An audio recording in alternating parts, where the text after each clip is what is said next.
পারিনি এত সুন্দর একটা মুহূর্ত আমি ক্যাপচার করতে পারবো।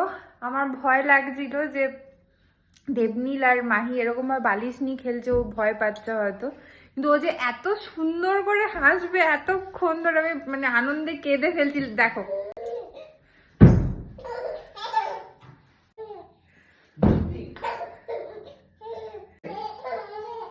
আমি বলে বোঝাতে পারবো না। হাসাও হাসাও, দেব হাসাও।